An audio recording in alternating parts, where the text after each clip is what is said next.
Hello, my friend. Today I will tell you another long-forgotten legend. Close your eyes and let the magic transport you to Middle-earth. Our journey begins. In the time before the time that is known, when the sky still held the song of the aurora, and the bones of the world were yet warm from their shaping, the north of Middle-earth slept beneath a shroud of snow in silence. There, far beyond the green hills of the Shire and the wide rivers of the south, beyond the gray teeth of the misty mountains, lay a land forgotten by all but the wind and the stars. It was a land of deep ice and deeper memory, Forodwaith, where the sun seldom danced and the moon whispered to the white wastes. There, in the ages before the Third, before the fall of Númenor, before even the crowning of Gondolin, dragons were born. Not all at once, and not all alike. They came like frost in the still of the night, slow, patient, vast. Some were coiled serpents that slithered through the roots of the world. Others bore wings like thunderclouds and eyes like burning coals. They were Morgoth's Fireborn, the last children of a mind twisted by spite and ruin, and yet beautiful in their own way. Terrible, yes, but terrible as a storm or the edge of time. And among them, unhatched in the cold belly of a mountain cave, and cradled in silence, was one who would come to be known as Smaug. But he was not yet Smaug. He was a thought, a thrum, a coiled breath waiting to become flame. His egg, smooth and dark as obsidian glass, lay nestled beneath layers of stone and gold-flecked ash. Around him were the bones of dragons long dead, their scales still faintly aglow, their teeth like daggers thrust into the rock. The warmth that held him came not from fire, but from memory. The dying embers of ancient wrath carried through blood and bone, pulsing like a distant drumbeat. Outside, the world was changing. Elves walked under starlight, singing songs they would one day forget. Dwarves carved halls in the mountains, dreaming of gold and hidden flame. And men, restless, mortal men, began to shape the stories that would become legend. But the dragons, they waited. The eldest of them, cold-hearted and vast, dwelled far in the north where ice met fire. They spoke rarely, and when they did, it was in dreams and riddles. Smaug's dreams were full of these voices, deep and endless, like echoing chambers in the earth. He did not yet know speech, nor did he understand the tales that stirred in his sleep. But they came to him all the same, visions of black wings blotting out the sun, of dwarven kings weeping over shattered thrones, of fire raining like stars upon the world. And always at the center of these dreams was the same hunger. Not the hunger for meat or for battle, but for gold, for treasure so vast it would drown the mind, for crowns piled like pebbles, for chalices forged by elven hands and stained with time. The dragons did not merely crave wealth. They were drawn to it as stars to the night. It was not greed as men know it. It was something deeper, woven into the marrow of their being, as if the gold itself whispered to them in a language older than light. He saw nothing, not because he was blind. He saw nothing, not because he was blind, but because the world had not yet kindled itself into meaning. His first sight was of ash and bone. His first scent, the memory of fire. And his first thought was of longing. He was alone. The others were gone. The lair was abandoned. Only the whisper of the wind through the stones remained, and the slow drip of melting ice in distant tunnels. Smaug stretched his wings, new, fragile, leathery, and tested the walls of his cave. His talons scraped against treasure forgotten, coins that had not known the light of day in an age. He tasted them with his tongue, letting their dull, silent song pass over him. Gold. Ancient gold. He curled around it instinctively, his small body warming with its presence, as if the treasure knew him. And perhaps it did, for dragons and gold were bound together by something no lore master had ever truly named. Days passed, then years. The young worm grew, and with each molt of scale, with each shed skin, he learned to listen. Not with ears, but with instinct. He felt the movements of the world through the rock. He heard the forges of dwarves in the south, like heartbeats in the mountains. He caught the fading notes of elven song carried on the winds of the east, and slowly the world began to shape itself around him, a tapestry of meaning woven with flame. He watched from afar as other dragons met their ends. Scaffa, a worm pierced by the spear of a northern king. Glaurung, the father of dragons, undone by mortal will.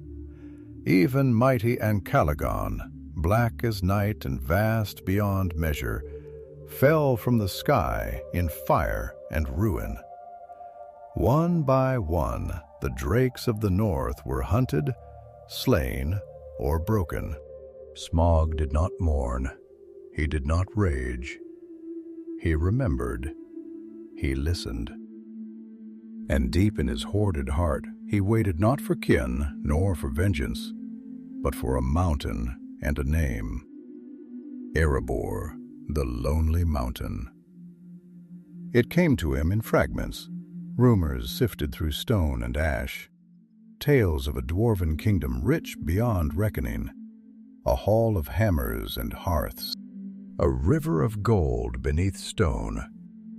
Smaug tasted the name like a forgotten song, its syllables clinking like coins. He saw it in his mind's eye before ever seeing it with his own, the gleam of Arkenstone fire, the thunder of forges beneath the mountain's heart. And in that moment, though no word passed his lips, he was changed. The nameless worm had found his purpose. Smaug was born.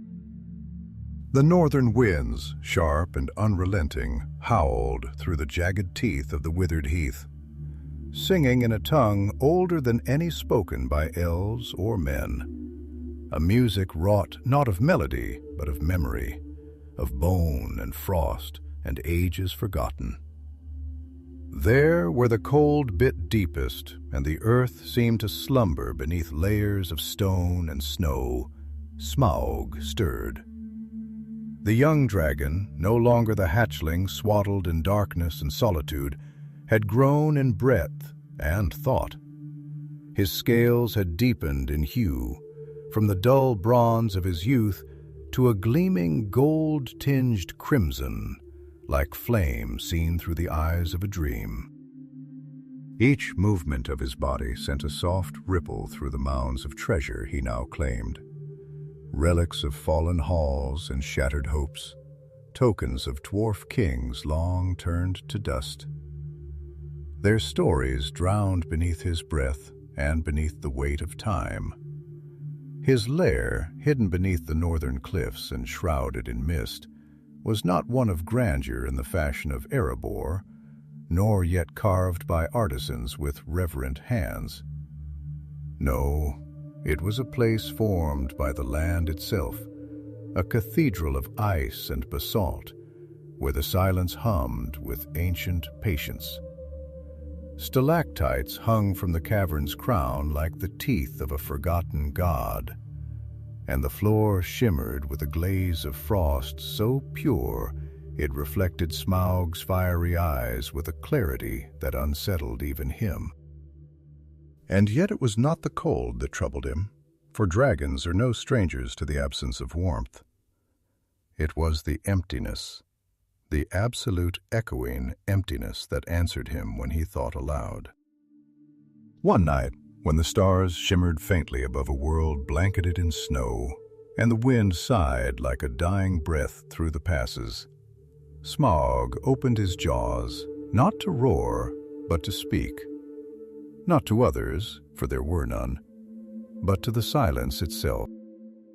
"Why do I yet linger in this land of fading frost and whispering wind?"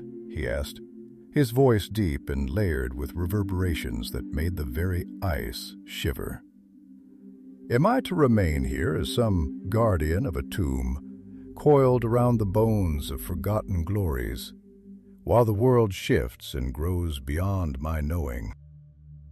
Continued, and as he spoke, the shadows continued, and as he spoke, the shadows seemed to gather closer, not menacingly, but attentively, as though even the darkness hungered for his words.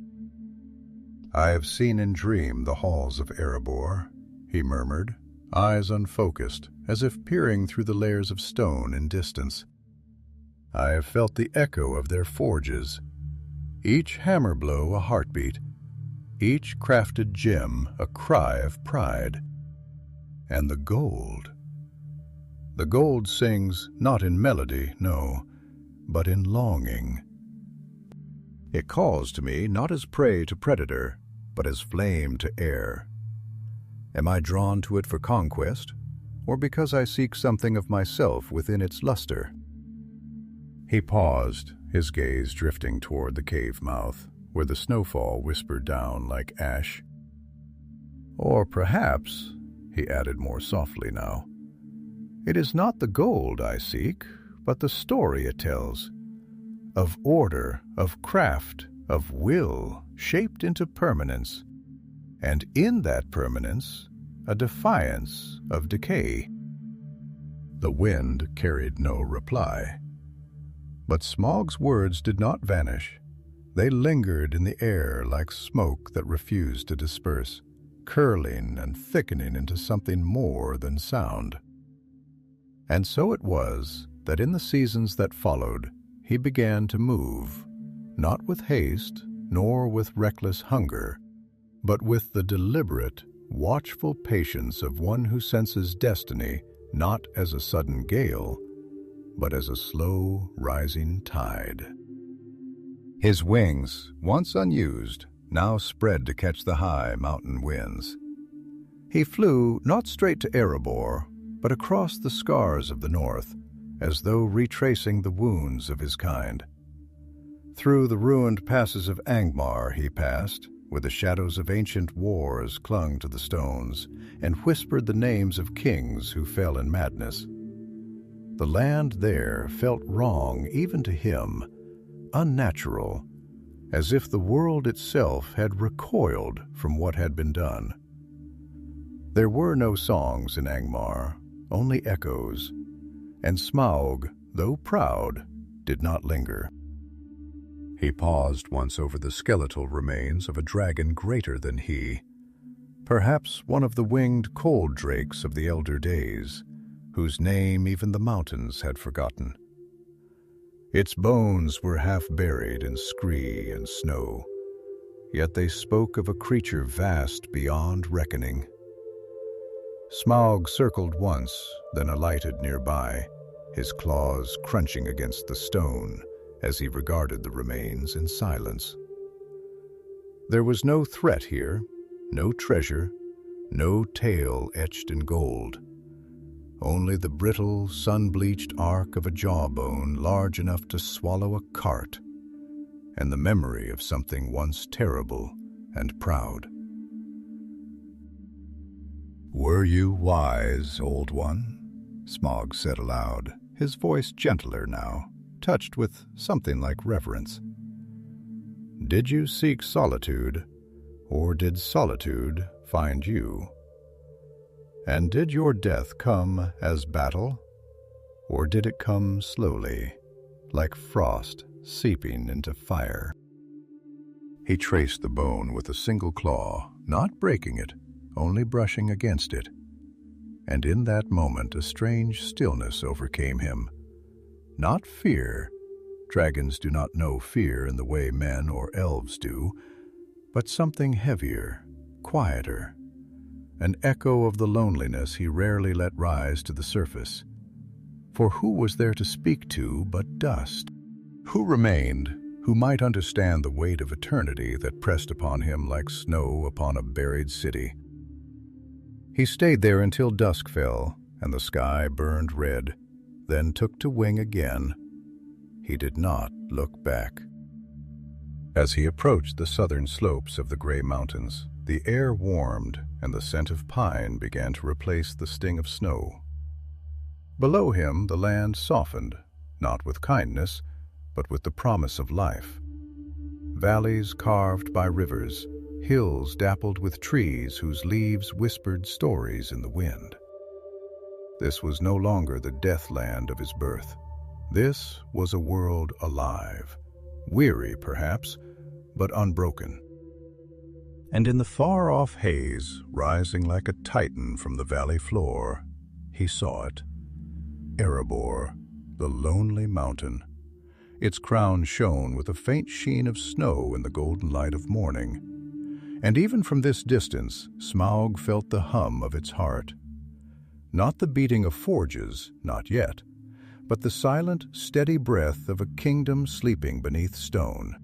A kingdom whose dreams were forged in treasure. Smaug hovered in the high air, the wind hissing across his wings, and he did not roar. He simply watched, his eyes bright with knowing. He had arrived.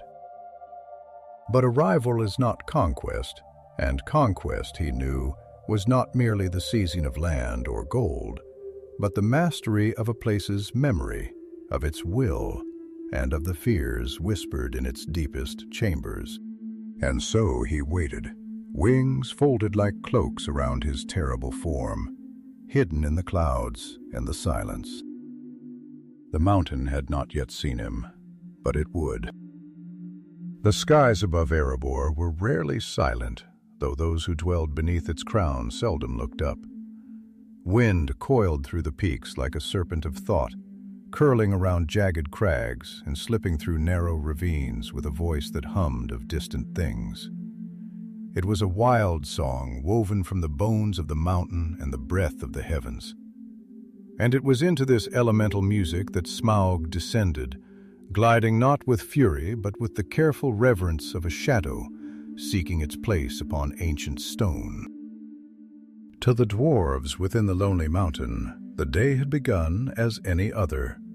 Steel clashing on steel, voices rising in song and argument alike, the ringing of hammers echoing through the vaulted chambers like the heartbeat of a slumbering god. Fires roared in the great forges, casting their coppery glow on walls rich with carvings and lore. Gold flowed like water, not molten, but in art, chased in delicate inlays, twisted into the arms of statues, piled in secret vaults that only the deepest bloodlines could name. King Thror stood upon a high balcony carved into the western wall of the inner keep. His beard braided with fire opals, his cloak heavy with the weight of lineage. His eyes, dark and set deep beneath brows shaped like mountain ledges, gazed not at the splendor of his halls, but beyond the gates, beyond the green valley below, beyond even the river that sang to the rocks as it wound through Dale. His gaze was fixed upon the sky, and though his voice was low, it was steady as stone. "There is a heaviness in the light today," he murmured, not turning as his grandson approached. "Do you feel it, Thrain? As though the sun, though shining, does so with reluctance, as though its gaze upon us is dimmed not by clouds, but by some unseen veil." Thrain, still young by dwarven reckoning and full of fire, frowned slightly, but said nothing at first. He too looked out across the valley, his arms crossed over his chest. The wind tugged at the hem of his tunic, and for a moment he said nothing.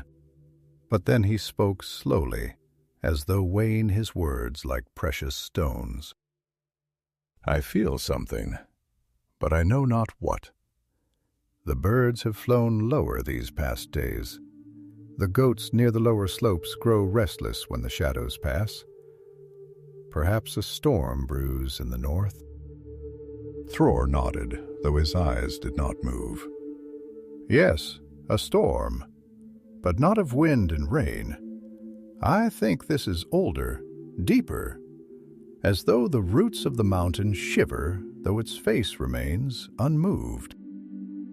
Thrain turned to him then, concern tracing his features. "Do you fear a coming war? Orcs from Gundabad. The old tribes have stirred again in whispers." But Thror shook his head slowly. "No, it is not the tread of boots I fear, nor the clash of axe and blade. It is silence, a silence with wings." His words hung in the air like smoke, curling into the cold wind and dissipating among the clouds. Below them the forges blazed on, heedless. But in the higher air, in the cloud-veiled heights above Erebor, Smaug circled. He did not dive, he did not roar. He listened, and what he heard was not the clamor of wealth or the chanting of the smiths. It was the pulse of desire, ancient and bright, bright as the first fire that ever licked the edge of the void. He felt it, the yearning etched into every vein of mithril, into every gem set into statue eyes, into the gold hammered not merely for trade or beauty, but for meaning. The dwarves, for all their pride, were not makers of hollow things. Their works carried memory, carried will, and the treasure they laid down was more than currency. It was legacy, a prayer to permanence in a world shaped by decay. Smaug was not blind to this. He did not scorn it. No, he envied it. As he watched from the high sky, his thoughts stirred with the kind of ache he had no name for. Not hunger, for that he could sate. Not wrath, for that he could summon. No, it was something lonelier, something more terrible. He envied the dwarves their purpose, to carve, to build, to remember through stone. What poetry it was! What tragedy! For all their might, their craft, their fire-fed passion, they had forgotten one truth, that permanence is an illusion, and gold, for all its gleam, cannot defy flame. Still, he did not strike. Not yet. Instead, he alighted in the bowl of a dead volcano to the north, its slopes warm still with some forgotten fire.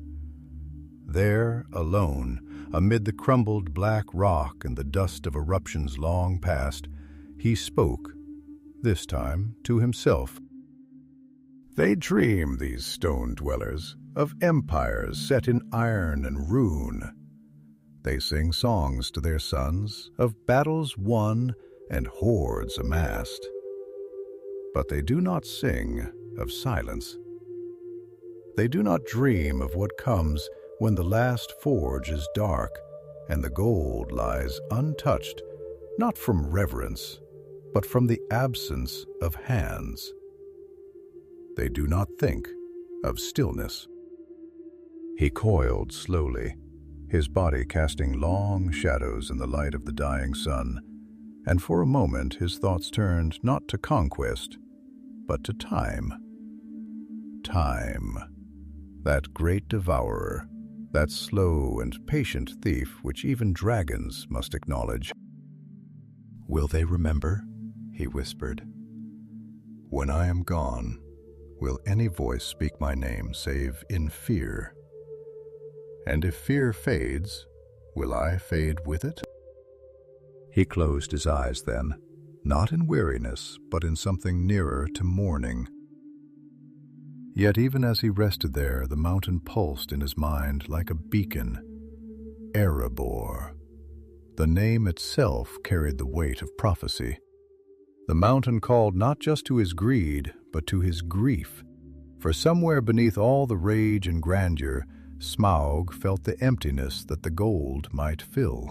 Not just a hoard, but a home, a monument, a mirror. The wind shifted, the clouds thickened, and the silence, as Thror had sensed, spread its wings wide.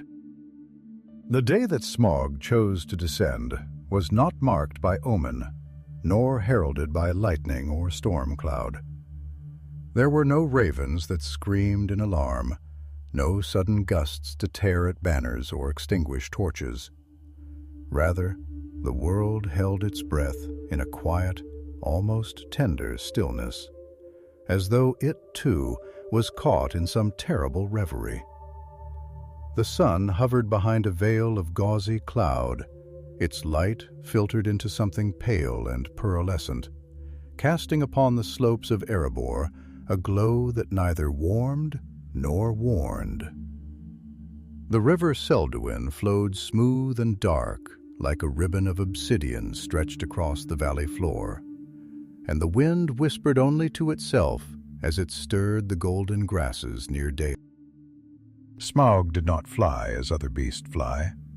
There was no frenzy in his wings, no reckless thrusting against the sky.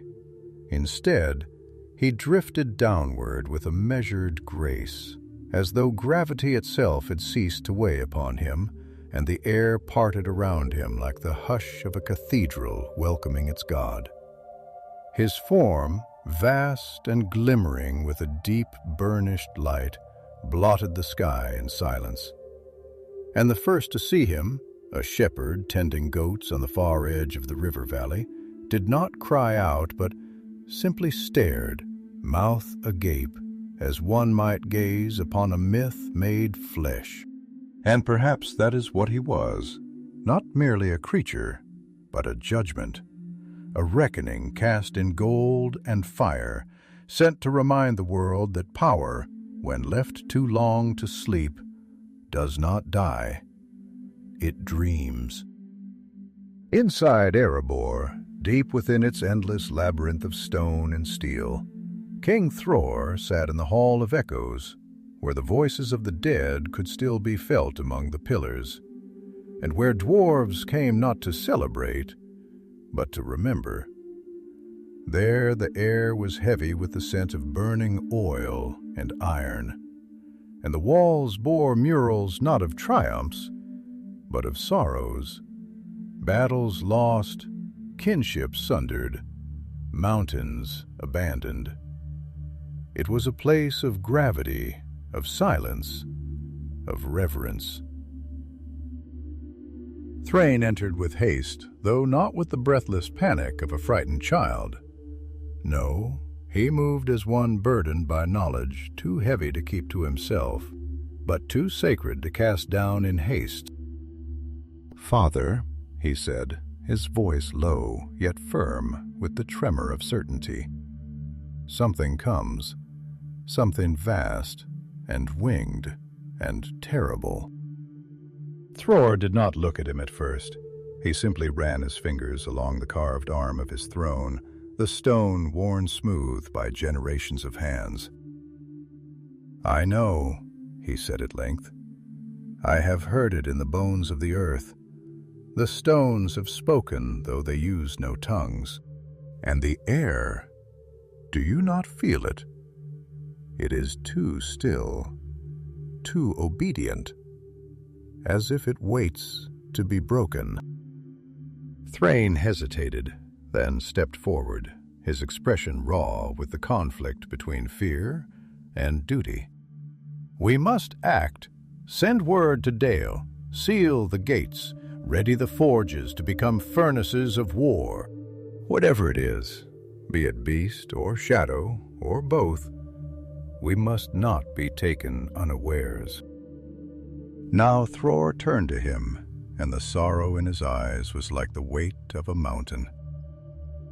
"And what, my son, is awareness to a people who have forgotten the nature of their pride?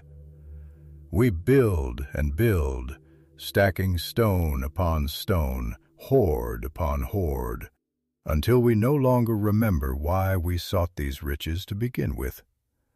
The gold sings too loudly now. It drowns out the memory of purpose. It blinds us to the shape of doom, even as it casts its shadow upon our threshold." Thrain's voice faltered.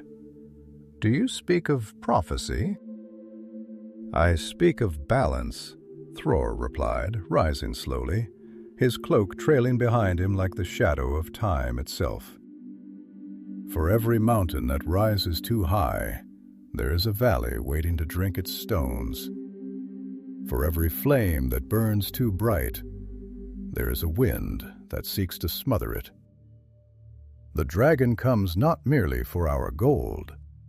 He comes to remind us of what we have forgotten, that nothing in this world is ours to keep." Even as the king spoke, the mountain shuddered. Not violently, not with quake or collapse, but with something older, something deeper, as though the very heart of Erebor sighed. Smaug had arrived. He hovered now above the great gate, the towers of the dwarves no more than matchsticks beside his coiled might. The walls, mighty as they were, seemed suddenly brittle beneath the gaze of his fire-golden eyes. His breath came slow and steady, each exhale sending heat waves trembling through the air, bending the outlines of the battlements. He did not speak, not yet.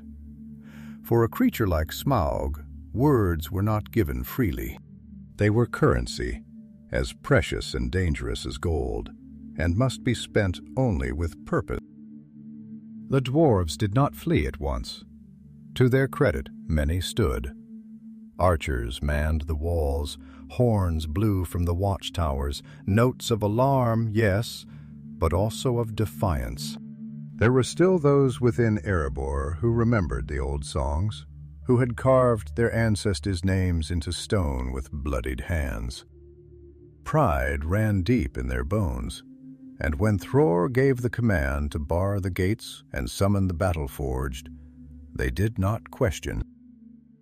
But deep in the halls where the Arkenstone rested, set upon its pedestal like the very soul of the mountain, there was a tremble, not of fear, but of anticipation. Smaug felt it even from outside. He felt the pull of it like gravity inverted. The stone called to him, not because it was the greatest jewel of the dwarves, but because it was a crystallization of purpose, of pride, of ambition, shaped into beauty. It was not just treasure, it was identity. And Smaug, in all his solitary wandering, had come to covet not merely gold, but the meaning within gold. "I do not burn merely to destroy," he whispered, his voice thick with the music of ancient fire. "I burn to make the world remember. I burn to brand into stone what time dares to erase." Then, with a roar that broke the sky like glass, he descended. The valley erupted into flame, and so began the fall of Erebor, not with the crumbling of walls, but with the unraveling of pride and the awakening of a fire that would not be forgotten. It was said by the men of Dale in the years that followed that the mountain wept that day, not in the fashion of rain upon its crags or meltwater upon its ledges, but with a grief that echoed through the stone itself, as if the veins of the rock had remembered a sorrow far older than the dwarves who dwelt within. The very foundations trembled, not from the crush of wing or the thunder of fire, but from something deeper, the breaking of purpose, the collapse of sanctity, the sundering of silence that had stood since the mountain's birth. Smaug's descent was not a frenzy. It was a ceremony. Each beat of his wings stirred gales that swept the towers of Erebor bare, tearing banners to ribbons, extinguishing forges that had not gone cold in centuries.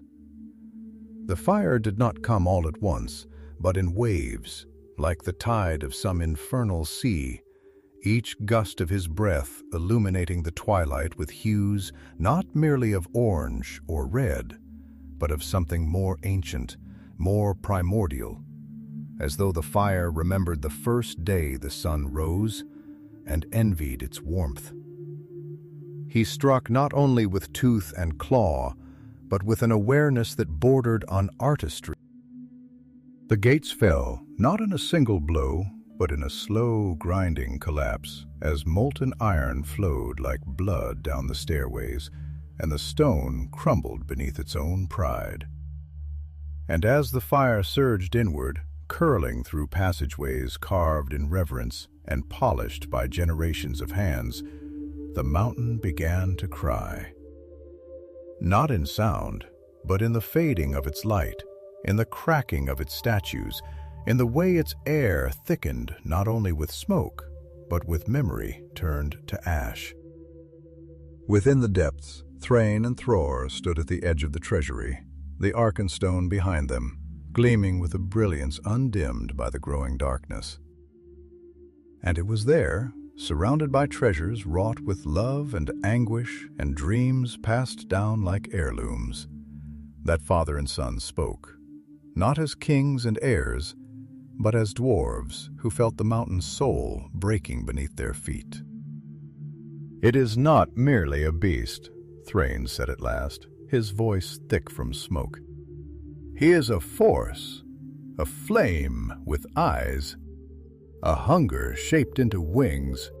And we, what are we to such a thing? Builders? Guardians?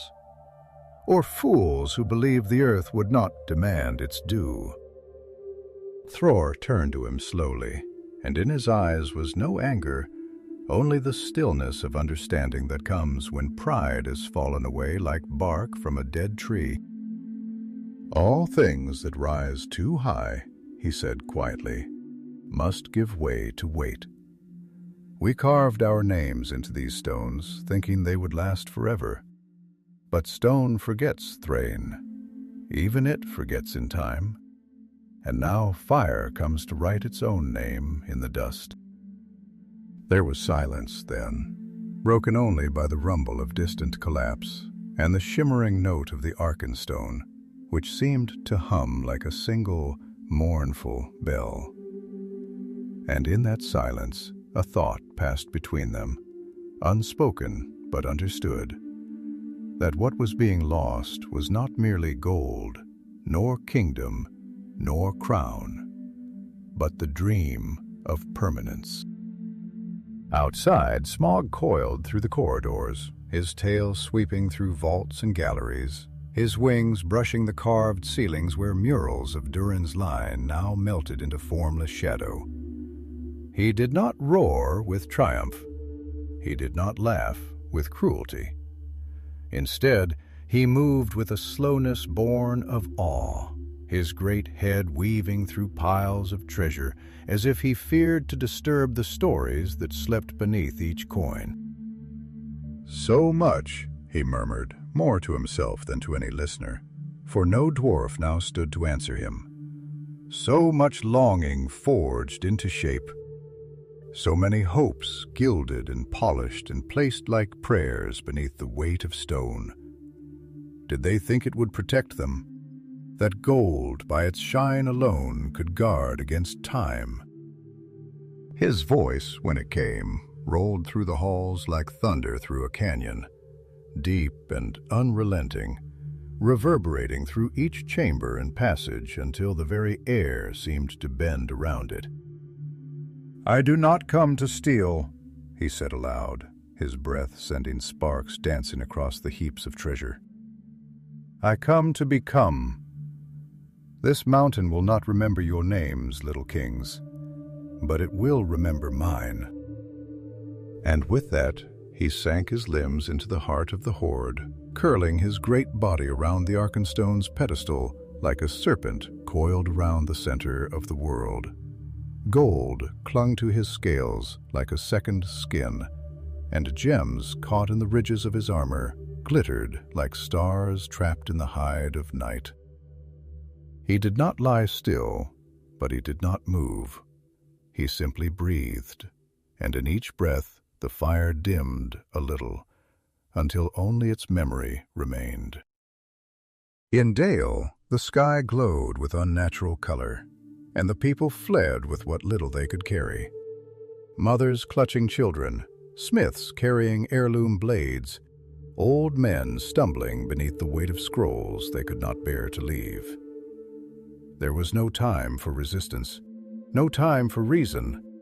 The mountain had become a furnace, and the valley its chimney.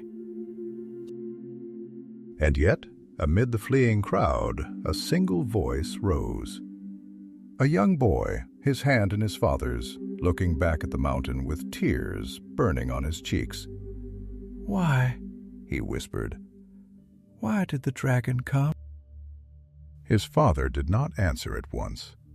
He looked back too, and in his face was a weariness born not from fear, but from recognition. "Because," he said at last, "we built a song so bright it drew fire, and the fire remembered what it had lost." And so the mountain changed hands, not by treaty, not by sword, but by the nature of the world itself. Where pride burns too hot, it calls flame. Where wealth gathers too deep, it sinks beneath its own shadow.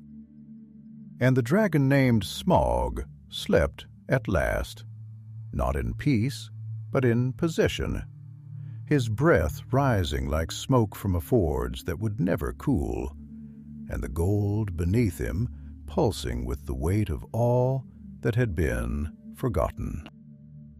Time, when buried beneath stone and sealed by fire, does not pass as it does for men, or even for elves.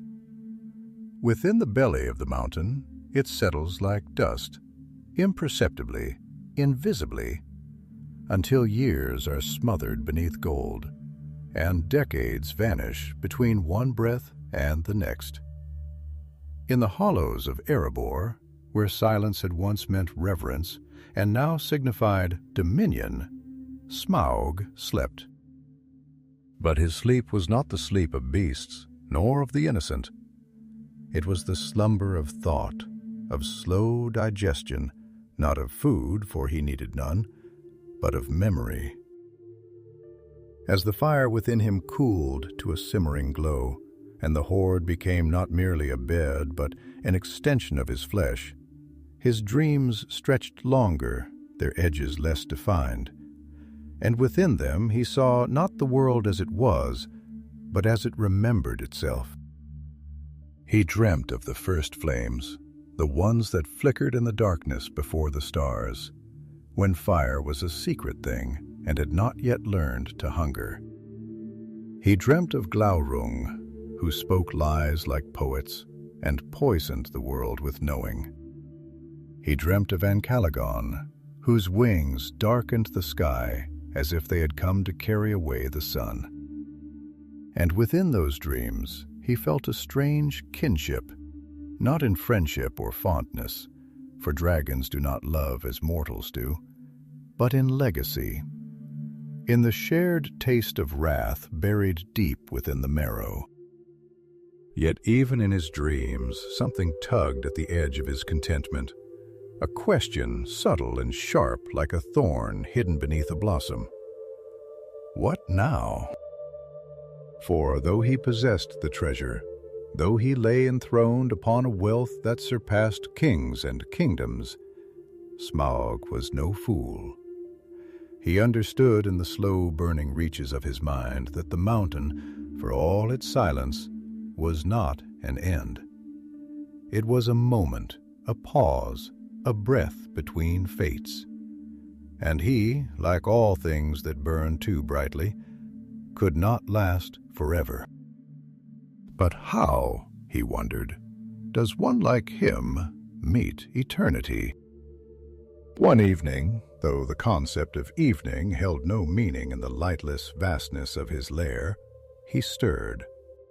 The gold beneath him clinked and shifted, cascading like a slow avalanche around his limbs, sending sparks through the stillness. His eyes opened, twin furnaces, not yet roaring but watchful. He raised his head, not out of threat but thought, and gazed upward toward the unseen ceiling, where roots of the mountain twisted like the bones of the world. And he spoke, not loudly, not with grandeur, but with the kind of voice that shapes the air itself. "This place," he murmured, "was not made for me. It was made to hold dreams of others, of dwarves, of kings, of lineages carved into unyielding stone. And yet here I lie, not as a trespasser, but as a truth." His voice echoed, and for a moment he was silent again, watching as the echoes faded into corners too dark for flame to reach. "They called me a thief," he continued, "a bringer of ruin, a monster. But is it truly theft to take what was made to be hoarded? They sang to their gold like lovers. They shaped it into thrones, into weapons, into tokens of lineage and loss. They placed their identities into the metal, and I merely answered the call." The air around him trembled, not with magic, but with meaning. In the mountain's heart, every word he spoke lingered, woven into the very warmth of the stone, as if the walls themselves listened, not as judge, but as witness. "I am not fire given form," he said. "I am longing, unchained. I am the reflection they refuse to see. For all their craft, they forgot that treasure, once it gathers too deeply, ceases to serve. It begins to speak. It begins to want." And there he paused, as if tasting his own words. Above, on the outer slopes of the mountain, seasons came and went with the casual cruelty of time.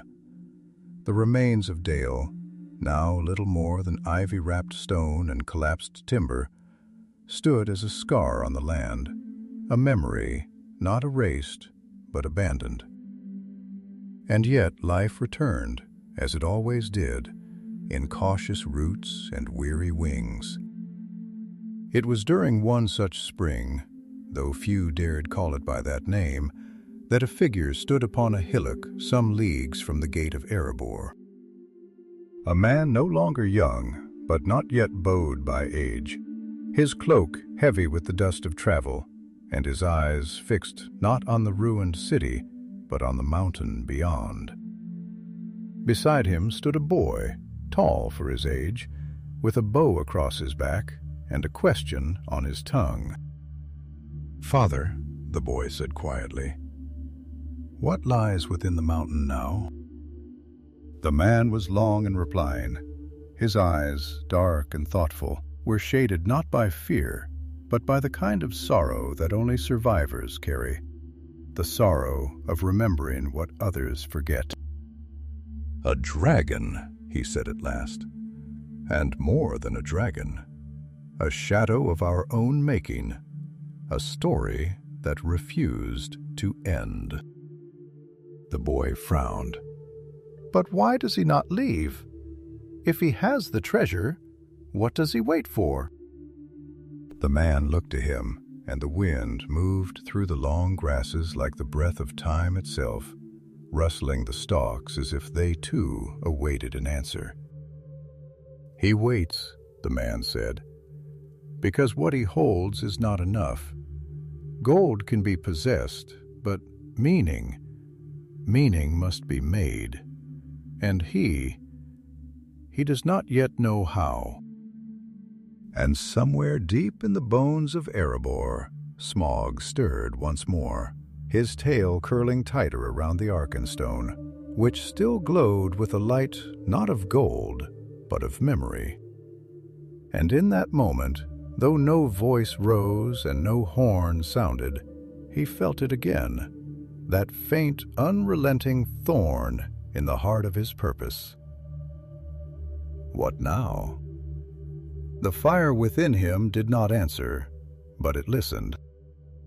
Years passed as quietly and as inevitably as breath, and the world beyond the mountain wore its age without ceremony.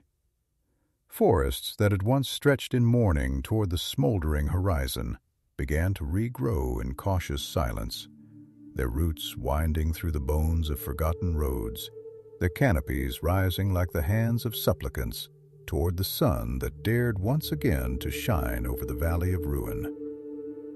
The river running, once choked by ash and flame, flowed clear again, its song quieter, more hesitant, as though it had not yet decided whether it was safe to sing aloud. And in that time, Smaug remained. He did not roam the skies as other dragons of tale and terror. He did not lay waste to kingdoms beyond the mountains, nor did he stir from his hoard in pursuit of conquest. Instead, he slept. And in his sleep he turned inward, not into madness, for that is too simple a word for the fire that dreams, but into reflection. The kind of reflection that only a creature who has devoured both light and lineage can endure. His hoard had grown strange, not in size, for there were no more kingdoms now to plunder, but in resonance. Coins that once glittered with the pride of dwarven minting now dulled beneath his scales, their edges worn by the slow shifting of his weight. Gems that once burned like stars grew dim with disuse. Even the Arkenstone, that heart of all the mountain song, seemed quieter now, its brilliance less an illumination and more a pulse, a distant heartbeat, steady but unchanging. And still he did not move. But he thought, and the thoughts of a dragon are not like those of men, fleeting and tethered to time. They are long and coiled and deep, winding through centuries with the patience of glaciers and the sharpness of fire.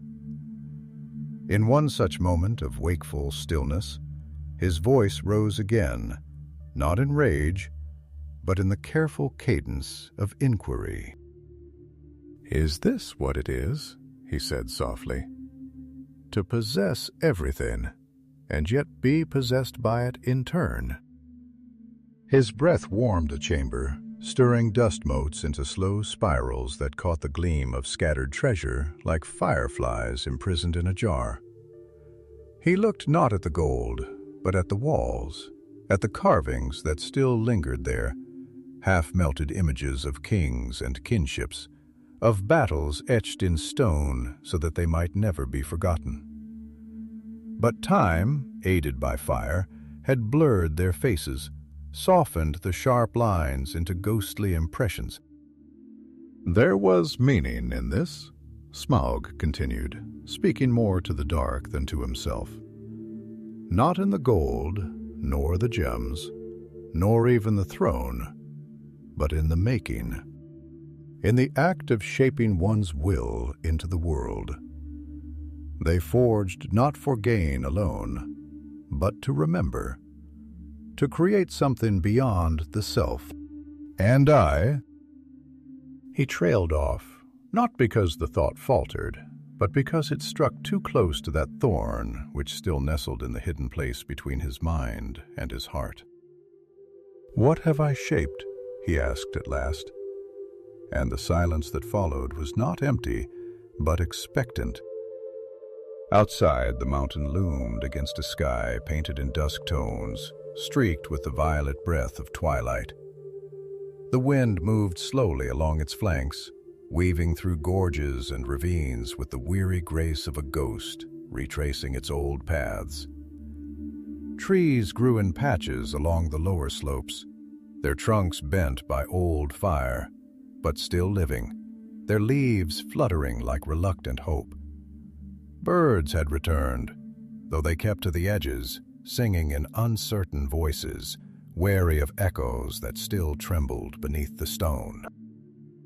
At the edge of this landscape, far from the scorched gate and the lingering fear, another fire stirred, though smaller, more fragile. A camp, a company. 12 dwarves and one who was not. A wizard's scheme, a hobbit's confusion, and the quiet pulse of fate beginning again to tighten its threads. Balin, oldest among them, sat apart from the others beside a low flame, its flicker catching the white of his beard and casting his face in hues of memory. Across from him sat Thorin Oakenshield, king in exile. Son of Thrain, son of Thror, his eyes were turned toward the mountain, his jaw set in that familiar way that spoke not only of will, but of burden. "He's still there," Thorin said after a long silence, his voice low and laced with something between reverence and hatred. "Sleeping like some god of the underworld, coiled around the dreams of my fathers." Balin nodded, but his reply was slow to come, for he did not speak as one who wished to persuade, but as one who feared he would not be heard. "And if he is," Balin said softly, "what then? You speak as though waking him would be a triumph. But some fires, lad, some fires, when stirred, do not burn only the enemy. They burn the land, the sky, and the soul of those who summon them." Thorin looked to him then, and there was pain in his gaze, old and sharp, like a blade buried too long. "Do you not feel it? The call of it? I was born to reclaim it, Balin, to restore what was taken. Not merely the gold, but the name." Durin's folk were broken beneath that beast, shattered not by claw, but by the loss of memory. I would give us back to ourselves. Balin's voice was quieter still, but steady. "Aye, and that is a noble dream. But there is danger, too, in chasing memory too far. For not all that was lost can be retrieved, and not all that sleeps wishes to remain forgotten. Ask yourself, Thorin, when you stand in that hall again, will you see your throne or your shadow?" The wind sighed through the trees then, stirring the smoke from the fire, and neither dwarf spoke for a long while after. And in the depths of Erebor, where Smaug lay half-wrapped in silence, the Arkenstone pulsed once, softly, like a distant bell, and the dragon's eyes opened. He had felt it, a shift, a ripple in the stillness. Not a threat, not yet, but a memory approaching, dressed in flesh and name and stubbornness. And Smaug, who had so long been content with the possession of the past, felt something he had not felt in an age. A flicker, not of fear, but of interest. The sky above the lonely mountain wore its twilight like a worn cloak, heavy with thought, edged in gold and shadow, and laced with the breath of coming frost. The stars, still hidden behind the veil of gathering dusk, trembled in their sleep, as if aware that something ancient had stirred beneath the earth once more. The wind, ever the mountain's oldest companion, flowed down the ridges like a whispered warning, curling through the broken archways of Dale, threading through the blackened ribs of its ruins like fingers pressing against a forgotten harp. Stretches between the drawing of a bowstring and the release of an arrow, an aching, anticipatory quiet where every stone and shadow seemed to lean forward, listening for the breath that would come next. Inside the mountain, in chambers long cloaked in gold and grief, Smaug was waking. Not fully, no, not yet, but with a slow, deliberate awareness of a being who has never once in his long, searing life needed to hurry. His great head shifted slightly, dislodging a cascade of coins that rang like distant bells, and his tail flexed beneath the mounded treasure, sending jeweled goblets toppling over the edge of their piled altars. His eyes remained closed, but his mind unfurled like smoke rising from a long-forgotten breath. There was a scent on the air, new but ancient, familiar yet foreign, a scent that spoke not only of dwarves, but of bloodline, of purpose. He breathed it in like an old song returned to him on the wind, and with that breath the chamber changed. The fire in his belly kindled faintly, a coal glowing beneath ash, and with it came thought. Not instinct, not hunger, but intention.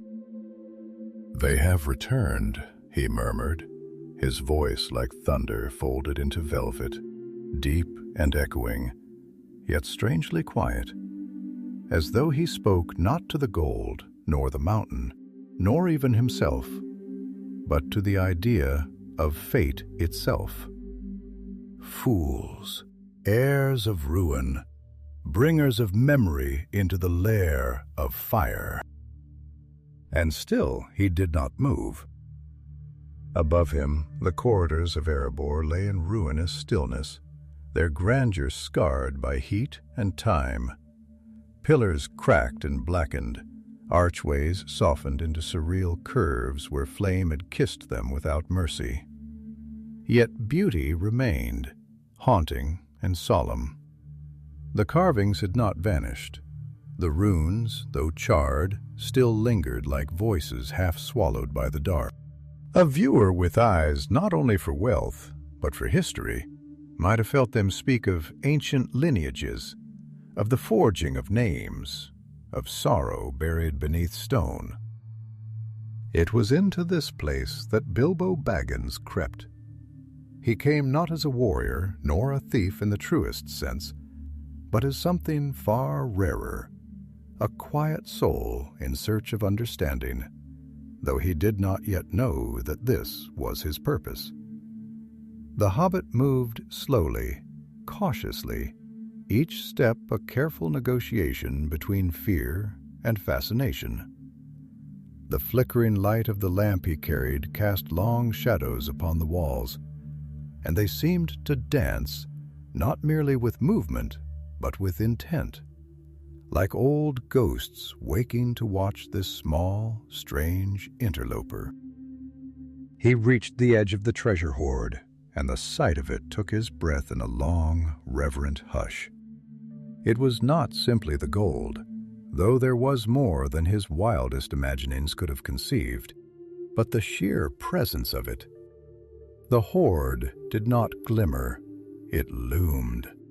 It shimmered, not like sunlight, but like memory distilled into metal, a million whispered longings caught in a frozen tide. There was pain in it, joy, madness, and something else, too. Something watching. Bilbo took one more step. Smaug opened one eye. It was a subtle motion, but it changed everything. The fire behind that eye was not mere light. It was depth, intelligence, a spiral of thought too vast to fully comprehend. It fixed itself upon the hobbit, not with curiosity, but with the amused precision of a sculptor considering a flaw in an otherwise perfect form. "Well now," Smaug said, and the chamber seemed to draw in around the sound, as if every corner of the mountain wished to hear it.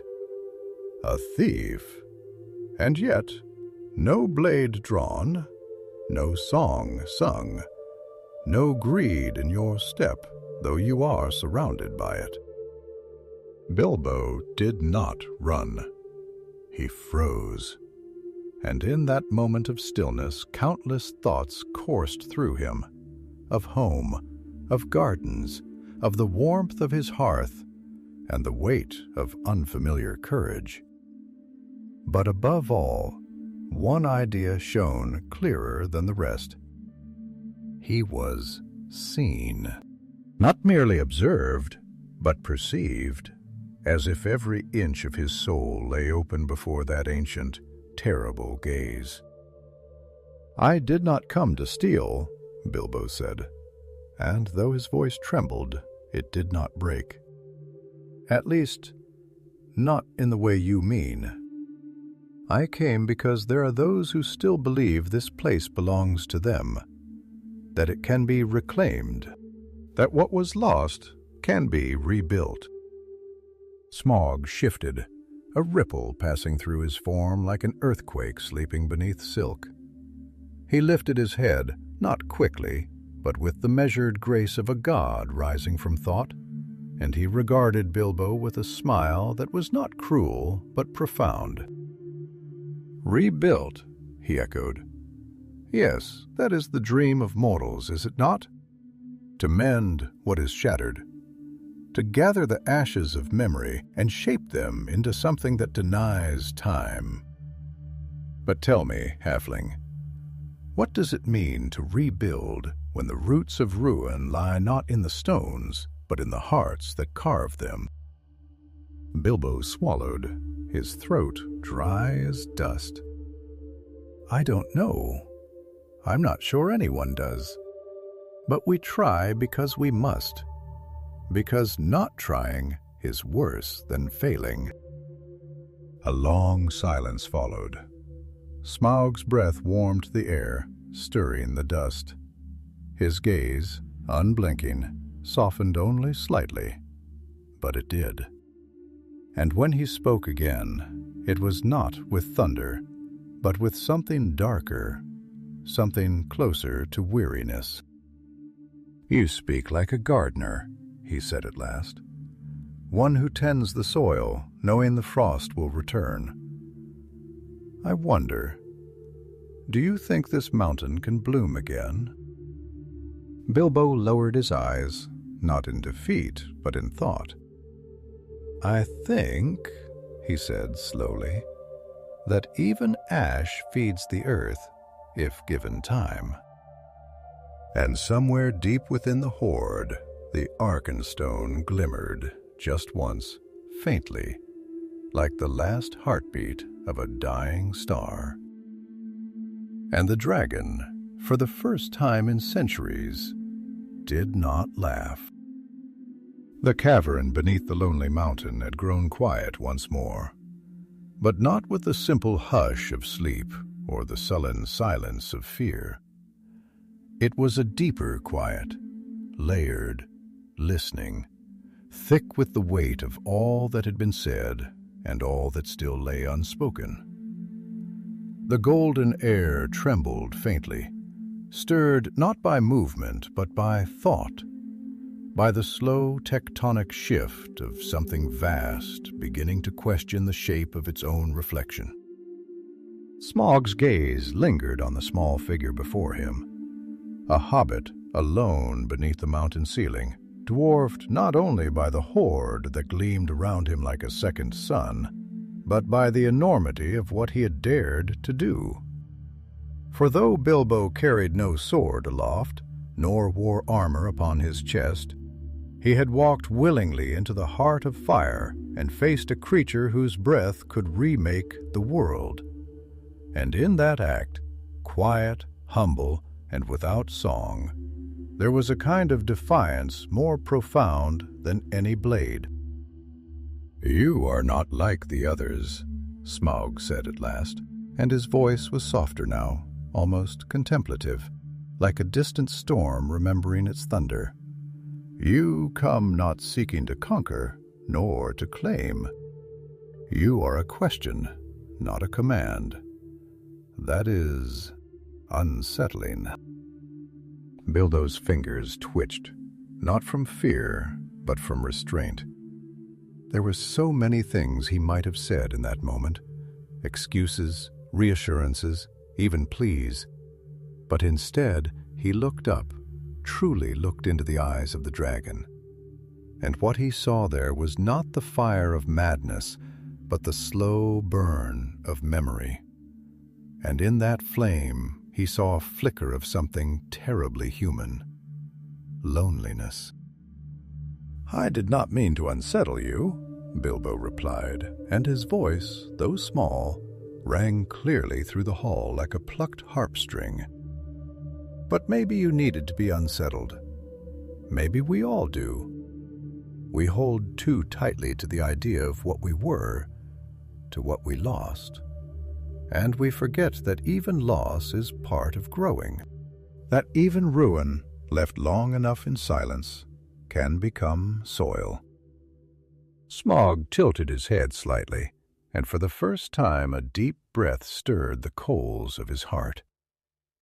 His great wings, folded so long they had become like ridges of the mountain itself, shifted ever so slightly, shedding dust and golden spirals from the high arches above. "You speak of growth," he murmured, "as though it is inevitable, as though time alone is a gardener and not a destroyer. You look at me and see something that might be changed, but I am not a tree. I do not grow. I devour. I do not bend. I burn. That is what I am. That is what was made of me." Bilbo took a step forward, his footfall muffled by the soft layers of coin and cloth and ancient velvet that cushions the mountain floor like the sediment of history.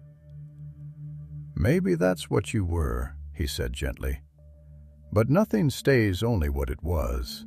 Not really. Not forever. Even mountains are shaped by wind. Even rivers forget their paths." The dragon closed his eyes, and for a moment it seemed as if the fire behind them dimmed, not from weakness, but from thought. Deep, spiraling, painful thought, coiling inward like smoke through the chambers of his soul. "Do you think," he said after a long silence, "that they will forgive me?" It was a question not asked of Bilbo alone, but of the stone, the fire, the hoard, and all the ghosts who still lingered in the grooves of the throne room floor. It was a question asked of time itself. Bilbo didn't answer at once. He looked around at the ruin and the riches, at the fractured beauty of this graveyard of greed. And then he looked back into the dragon's weary gaze. "I don't know," he said softly.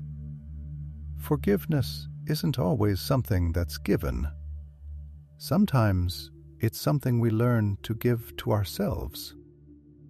Outside, dawn had begun to climb the edge of the sky. The stars faded slowly into the soft rose and silver of morning, and the air grew lighter with each heartbeat. A breeze moved gently across the broken gates of Erebor, carrying with it the scent of pine and thawing stone. Somewhere below, the company stirred, unaware that within the mountain's core, a different battle had been fought, and not with sword, but with soul. Smaug turned his gaze toward the upper vaults, as though he too could feel the morning press against the rock like a promise. The Arkenstone pulsed faintly beneath his forelimb, not brightly, but steadily, like the breath of something that refused to be extinguished.